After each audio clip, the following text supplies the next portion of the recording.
the things that will happen later. Now, obvious, you as a reader, you will be much interested. Then you remain focused to that particular story or to that particular work of art. But again, the other way of creating suspense by the use of dramatic iron. Dramatic iron.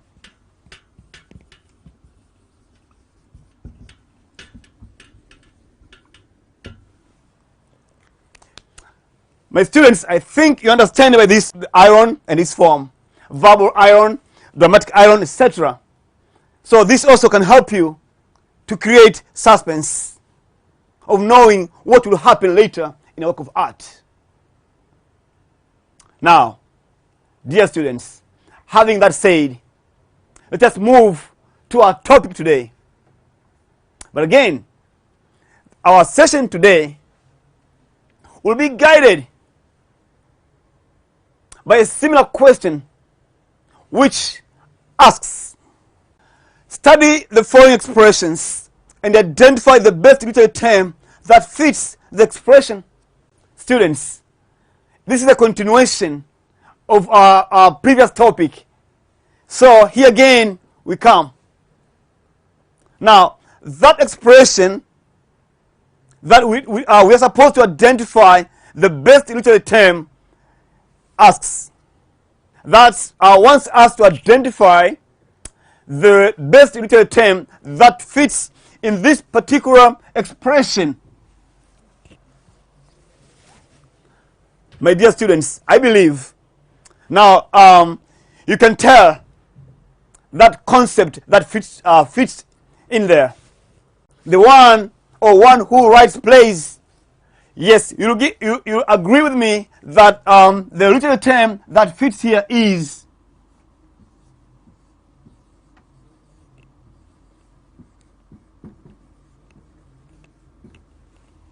playwright.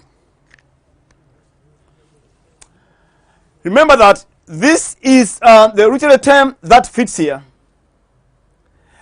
There are students who, when it comes to this particular area, they just put playwright.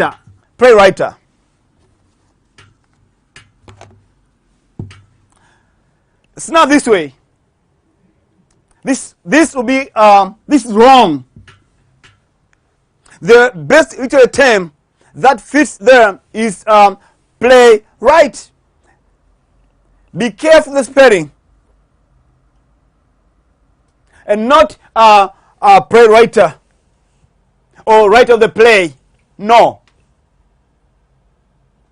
In the same vein, I would ask you, the one who writes novel, let's say novels, what would you say?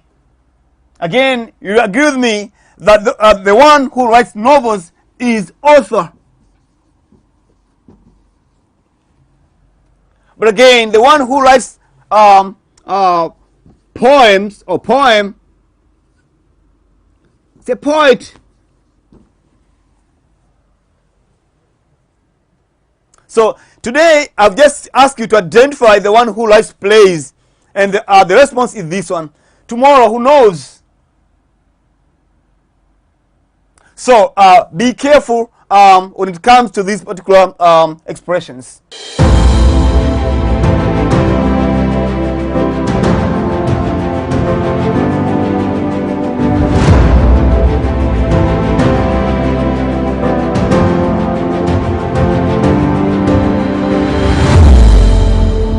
Dear students, but again, here is our next or second question. An act whereby an actor is alone on the stage, expressing his or her feelings. That when an actor is alone on the stage, expressing his or her feelings or emotions, he's shouting. Maybe he or she is disappointed, or maybe he or she is so much excited, very happy, or very much happy. It depends on the situation. Now, he's alone on the stage. Now, What's the name of that dramatic technique that fits in here? For instance, here, take example. This is the stage, right? The place where I am here. Then I'm an actor. I'm like, oh, today I must meet him, because I've been telling him several times that bring back my money today. But he doesn't pay attention. He turns his ears deaf. Today I want to show him, I want to teach him a lesson. Now with that one, my dear students, that will be an actor is alone on the stage. Then he or she expressing his feelings.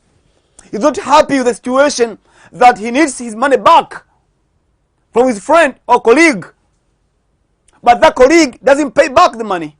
So the character, the actor, is alone on the stage. He's expressing his feelings or emotions that he needs his money back. Now, so the term that fits in here, my dear students, will be solilogue.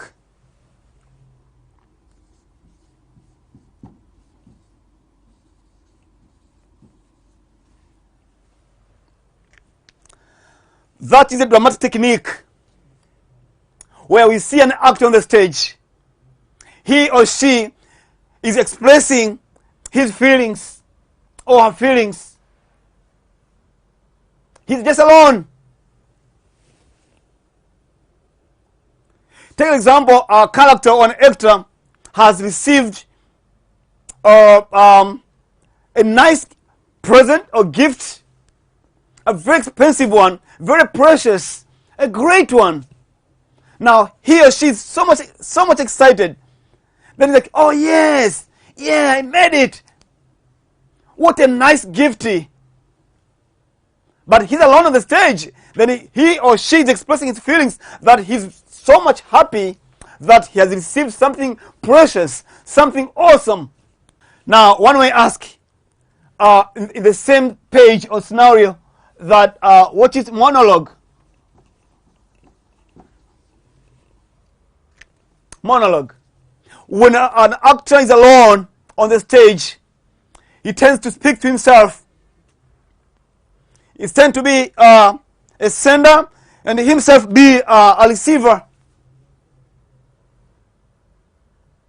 He speaks to himself or herself. It's unlike a dialogue. So today you have been asked in this particular way. Tomorrow, who knows? So you should understand also the concept of monologue.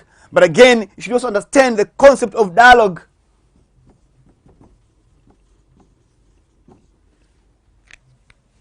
Again, remember that other concept like pantomime, all these concepts should be at your fingertips. You should be very familiar. You should know all these concepts. Not claiming. You should know them very well and know how to apply these concepts.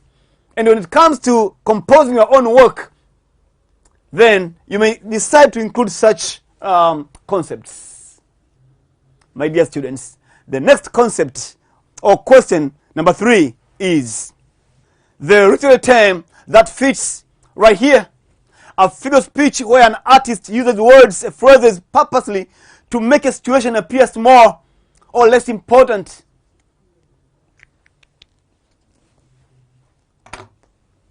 Remember that this is literature, my students. And literature has its own rules, own terminology, own technical terms or literary terms. So you remember very well when I was explaining the concept of hyperbole, the concept of understatement, the concept of overstatement. Now, which one now here? Which concept that are supposed to be placed here? Now, look here, my dear students.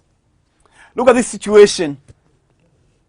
Take an example of a soldier who is in the battlefield. is fighting.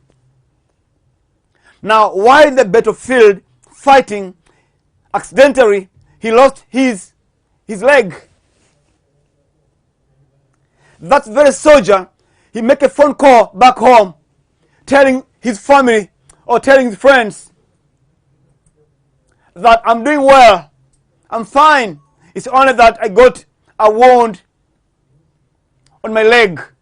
But the fact is that soldier has lost the entire leg, maybe this much or this place here. It has been taken away. But he makes phone calls back home and telling his family that, well, I'm doing fine. I got a wound on my leg. But in fact, that man, that soldier, lost his leg.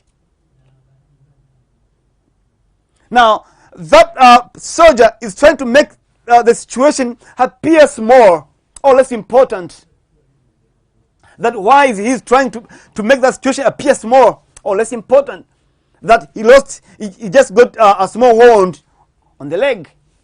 Now, you can agree with me that the concept that fits here is understatement.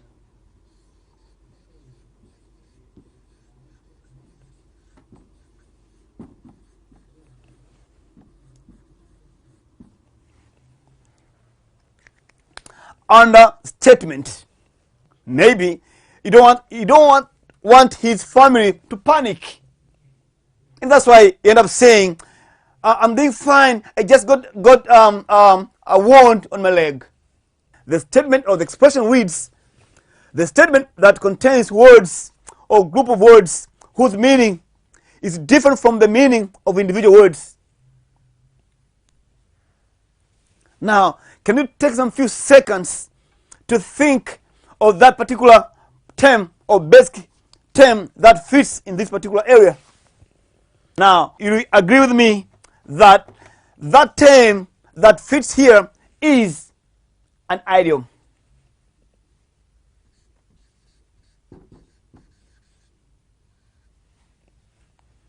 Idiom. If I'm to ask you, can you give an example of an idiom? Dear students, if right now here, I'm to ask you, give an example of an idiom or an idiomatic expression. Example of idiom or idioms include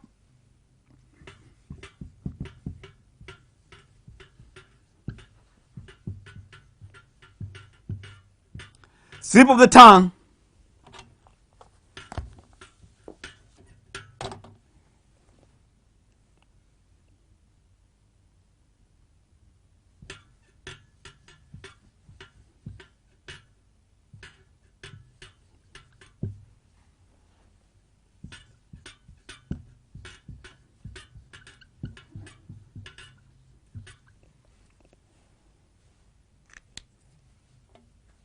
now here are just few examples of idioms. Slip of the tongue, back seat, sit on the fence. These are said among of the idiomatic expression that you may come across with. Now here, look at this one. This is an individual word, the meaning of which,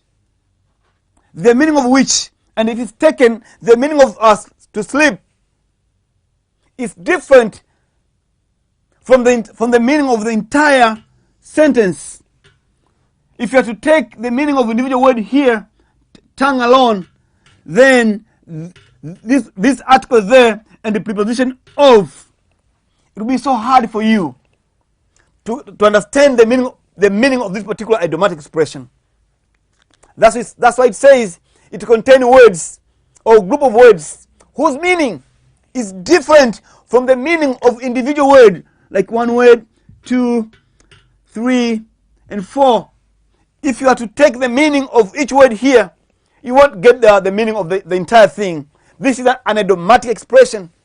The same thing here, back, sit on the fence. You won't be able to get the meaning of individual word here. You won't understand. Students, so the meaning of this particular idiomatic expression, you should take the entire statement or the entire expression. Back to you. If I'm to ask you what the meaning of slip of the tongue, what does it mean? Again, you agree with me that slip of the tongue means saying something accidentally or saying something by mistake. Then one end up saying slip of the tongue. Couple times, you students, even me, we do say some things by mistake. Then we beg an apology to our listeners. Back seat. What the meaning of the back seat? Again, if you are to take a back seat, take an example of a car, then you are seated at the back. Not that way. This is an idiomatic expression. Therefore, you should understand the entire or the statement or group of words. For example, if one says the agenda of general election was given a backseat. The agenda of general election was given a backseat. With this example, you may take it in a situation, maybe you're in the meeting. You're in the meeting with some big guns. Then one says, the agenda of general election was given a backseat. Now, with that one, with that statement, what does the backseat means? My teacher gave a backseat to my opinion regarding environment issues. What does it mean? Obvious. You agree with me that backseat means to ignore, or not be given a priority, not prioritized.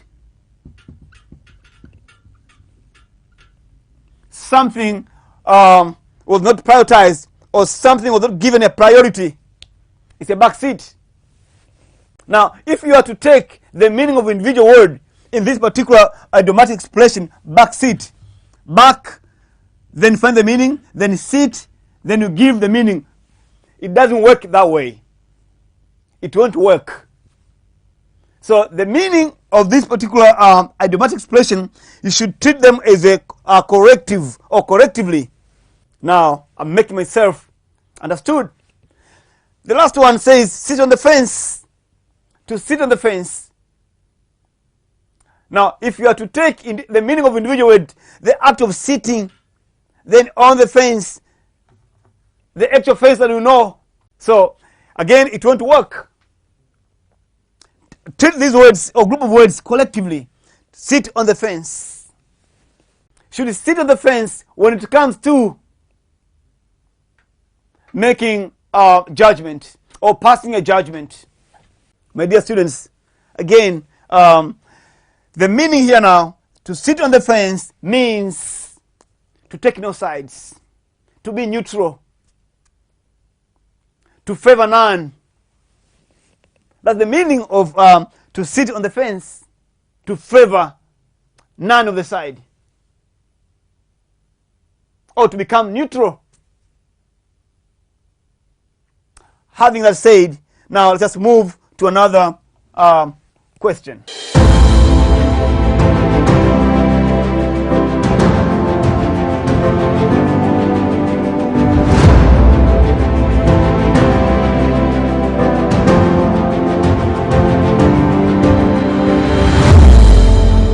Well, my students, here is our expression. Refer to the manner whereby the events which are to appear later in a story are presented at the beginning of the story. If you are following me very well in the beginning, then here won't be a problem to you. So you go straight and putting the right concept there. Students, let's have a short break. Then we'll come back after a while. Thank you. Students, welcome back to our second session. Now, our next question, which is number 5, or Roman 5, reads, refer to the manner whereby the events which are to appear later in the story are presented at the beginning of the story.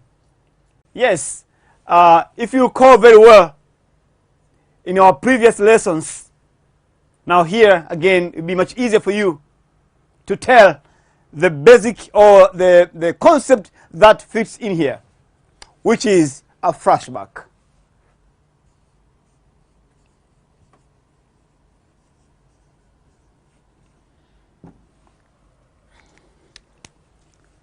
Again, my dear students, remember all the concepts regarding plot, regarding the arrangement of events in a work of art.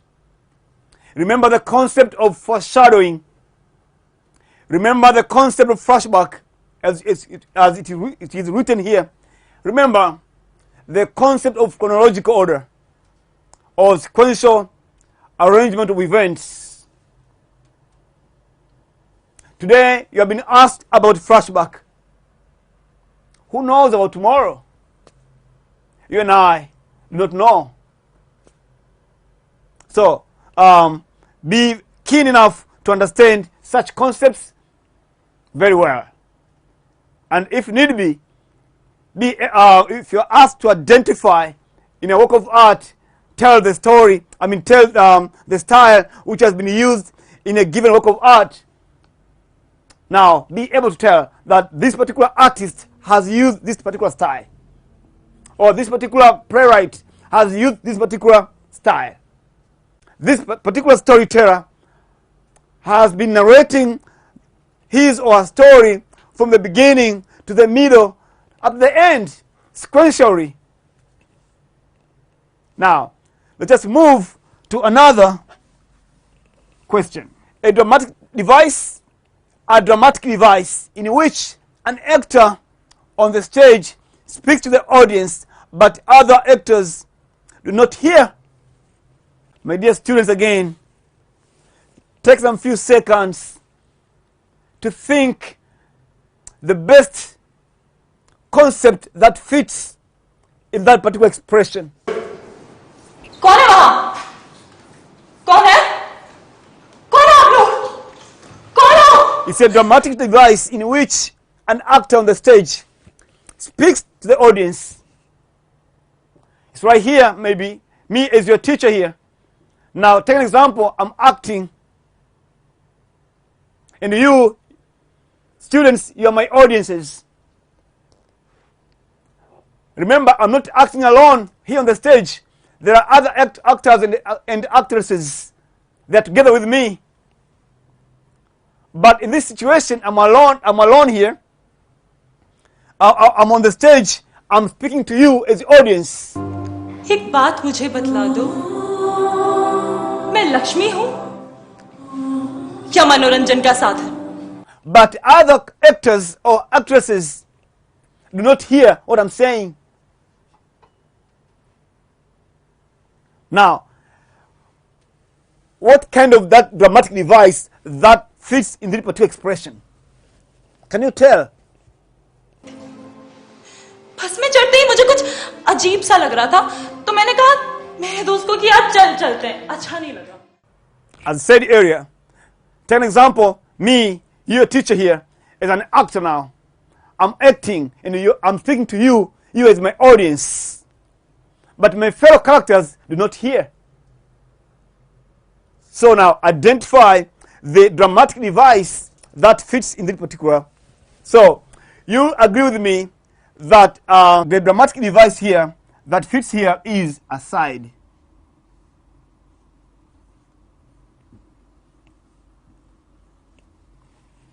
It's known as aside. It has been very much common in so many theater or in the cinema or in the movies where we see such situation, or in the comedies. Dear students, let us now move to Romans 7.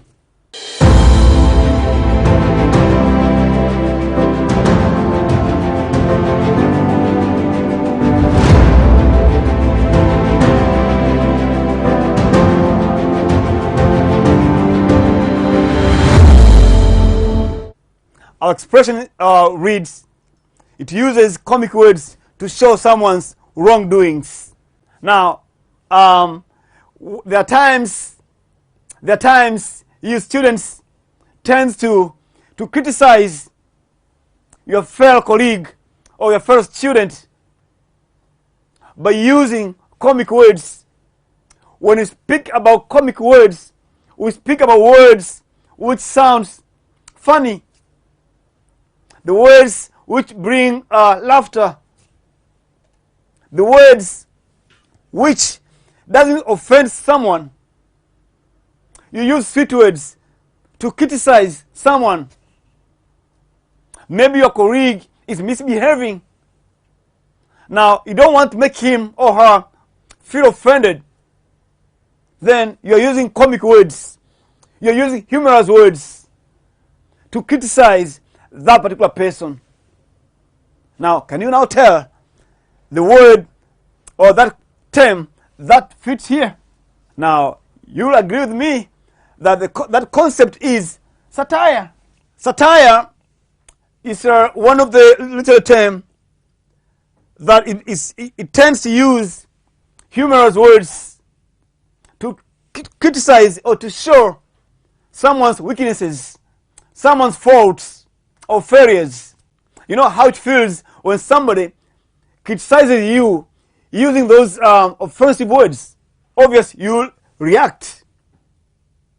For example, if I'm to tell you, or you are to tell me, one tells his colleague that you speak a very beautiful broken English. One says, you speak very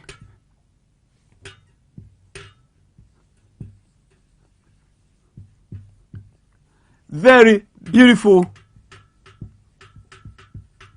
broken.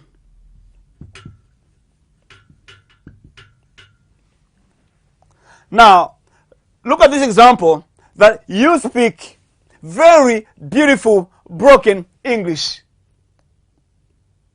Now, again, you'll be able to tell me that the word beautiful here is such a comic word or a funny word.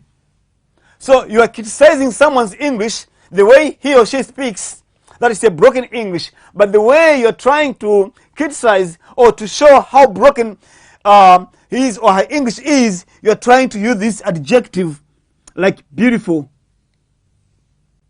that his English doesn't sound well or is grammatically wrong. He doesn't speak English which is abides to the rules and the principles which governs that given language. So that is satire. Students, now let's just move to Roman 8. As it reads on the board, on the screen, that the permit or rebut taken by the poets to alter or depart from standard syntactical rules of a given language in order to comply with metrical requirements. Now, can you tell the concept that fits here?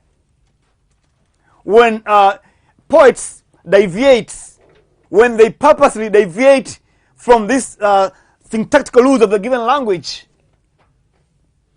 it's a permit. Look here, my students, a permit or a rebut taken by the poets to alter or to change, to depart or to deviate from the standard syntactical rules, the rules which govern the particular language. Now the poets tend to change or to deviate primarily to comply with the metrical requirements. Now, can you tell the poetic term that fits here, or the literary term that fits here? When someone, for example, is like saying, these steps is broken. Look here, my students. This particular sentence, these steps is broken. If I'm to ask you, what's wrong with this particular sentence? Is it grammatically correct? Is it syntactically correct? I believe you tell me, sir, the word is here sounds weird, does not abide, does not comply with the rules and principles which govern the language. But here, the poet is now composing the poem, and this is his first verse. Say, these steps is broken. Students, even Shakespeare, the very famous artist, the very famous person in literature or in literary works, among of his works, there are a couple times violates the grammatical rules, alter or depart from standard syntactical rules of a given language. He does so purposely. If today I'm to tell you, go and read Shakespeare's work, poems and other works, you see all these changing, altering. Now, in poems or in poetry, that act of violating, of changing, of departing from the standard rules of language is called poetic license.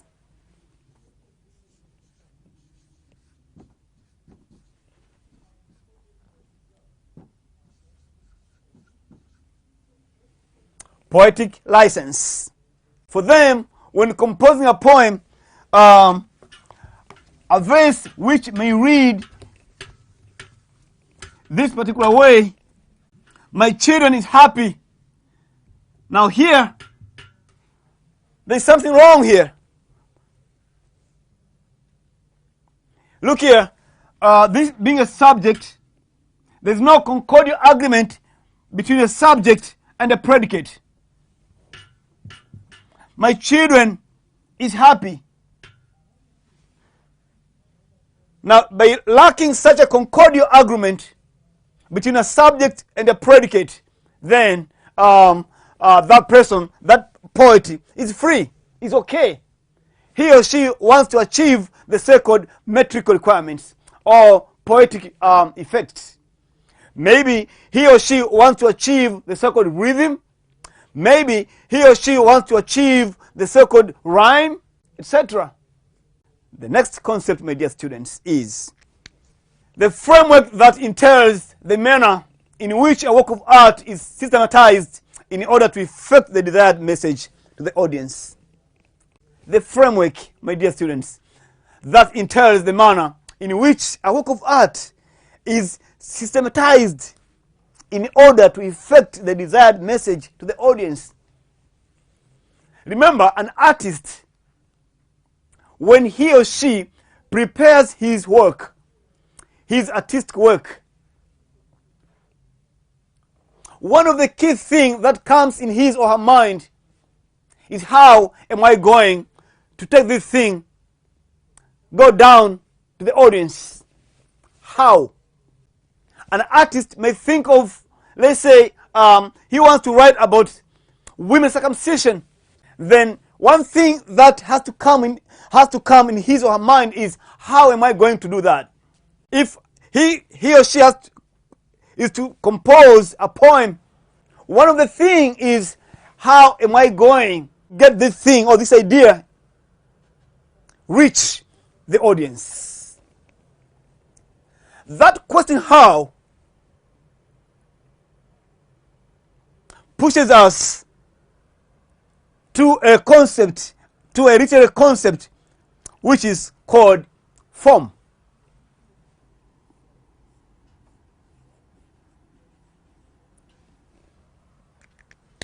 You remember, form, or in a work of art, there are those two key terms, especially when you are analyzing a work of art.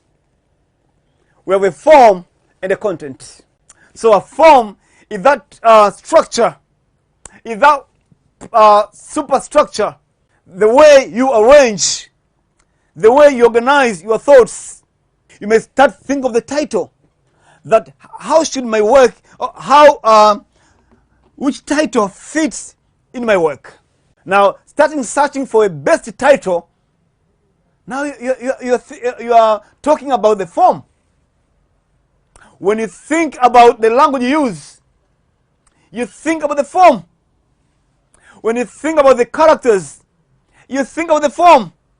When you think about plot, the arrangement of events, you think about the form. Again, when you think about the setting, you're also dealing with the form. It's all about the framework. It's all about the superstructure of your work. This concept now is clear, but today you have been asked about the form. Who knows about tomorrow? Remember all the elements of content again, like theme, message, conflicts, philosophy, etc. All these are in here. So I encourage you, my students, to understand this stuff and be at your fingertips. Students, now let us move to Roman 10. And this is going to be our last question. Now read with me this particular expression: a poetic device in which similar consonant sound is repeated at the beginning of each word in a verse of a poem. Now, the concept of consonant, you should be familiar. This word here, consonant, has to be familiar with you. Again, you can even go far of thinking of vowels. If similar vowels are repeated either at the middle or at the end in a given verse of a poem. Well, now let us come back here. Take an example here. Do you remember the poem Building the Nation? Yes, you should be. There's a verse that starts with similar consonant sound, and that verse reads, delicate,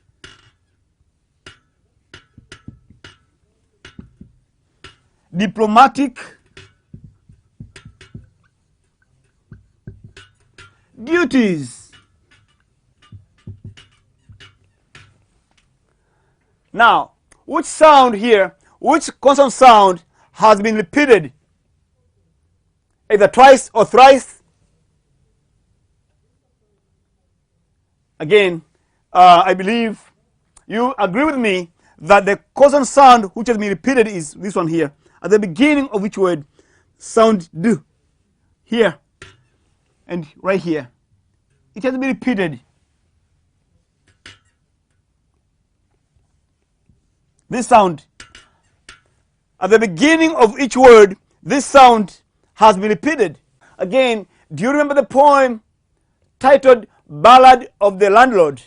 At the time when the tenant says, landlord, landlord.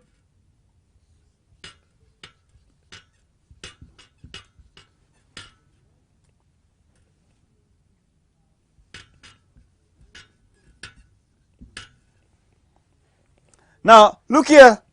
This sound here, at the beginning of each word, has been repeated.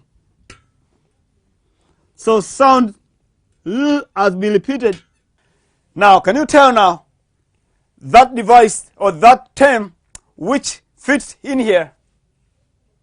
Again, you will agree with me that the term that fits here is called alliteration.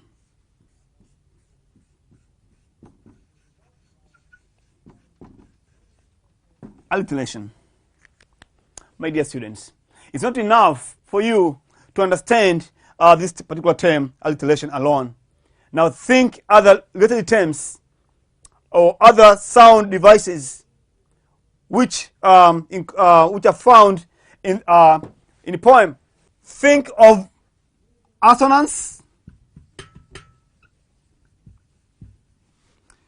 Think of consonance. Think of rhyme. Think of rhythm. Think of meter. Think of iambic. Now all these are found in sound device.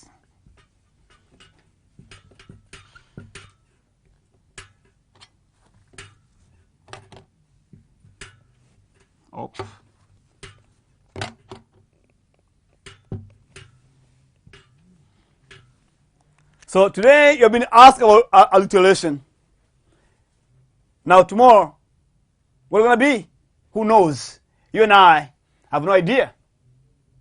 So I encourage you again to read these things here: assonance, consonants, rhythm, rhyme, because they are all to do with sound device. My dear students,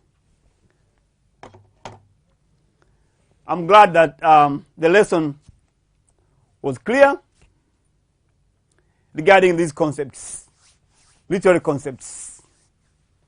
Remember, in this particular topic, appreciating literary works, together with its subtopic, which is basic concepts of literature. In this particular topic, it has 6 questions, which are compulsory. So, I encourage you to make sure that all the literary concepts, all the basic concepts of literature have to be at your fingertips. Thank you so much for your attention. May God bless you so much.